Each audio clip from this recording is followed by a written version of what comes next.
বন্ধুর বিয়েতে গিয়ে আমরা কতটা মজা করলাম আর আনন্দ করলাম, তার সঙ্গে গান নাচ খাওয়া দাওয়া জমজমাটি একটা ব্যাপার ছিল কিন্তু। আর সঙ্গে আজকে ছিল ভ্যালেন্টাইন্স ডে, তাই নতুন বউয়ের জন্য আমার বন্ধু কি নিয়ে গিয়েছিল গিফট হিসেবে সবকিছু থাকছে এই ব্লগে। চলো প্রথম থেকেই শুরু করি। হ্যালো এভরিওয়ান, আমি অনুরাধা। এখন বাজে বিকেল 3:30 মতো আর আমরা কিন্তু রেডি হতে বসেছি আর ভাবছি আমি এই শাড়িটাই পরে যাবো। এই যে আমার ফাইনাল লুক, তেমন কোনো সাজিনি, নো মেকআপ নো কিছু, হালকা একটু লিপস্টিক দিয়েছি, আইলাইনার, পুরো রেডি হয়ে গেছি আর আমরা চলে এসেছি আমার বন্ধুর বাড়িতে। গেটটা কিন্তু খুব সুন্দর সাজিয়েছে। আর এই যে বন্ধু তো বিয়ে করতে যাওয়ার জন্য একদম রেডি হয়ে গেছে। বাঙালি নিয়ম অনুযায়ী অনেক কিন্তু নিয়ম থাকে, তো সব কিন্তু রিচুয়ালস মেনে হচ্ছে। তারপর কিন্তু আমরা সবাই মিলে ব্যাংক পার্টি বাজনা বাজিয়ে একদম রেডি হয়েছি যাওয়ার জন্য। যেহেতু অনেকটাই কাছাকাছি বিয়ে হচ্ছে, তাই আমরা সবাই ভেবেছি বর কিন্তু গাড়িতেই যাবে আর আমরা সবাই মিলে নাচতে নাচতে বউয়ের বাড়ি যাবো।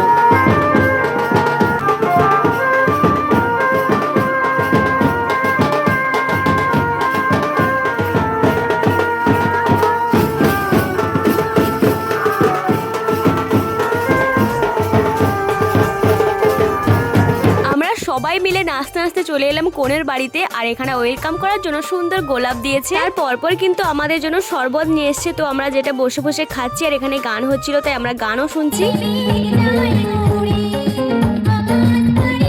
তারপর আমরা চলে আসি স্টলের দিকে। এখানে তো ফুচকা পকোড়া কফি সব রকম স্টল দেওয়া হয়েছে, তো আমরা এক এক করে সব কিন্তু ট্রাই করেছি।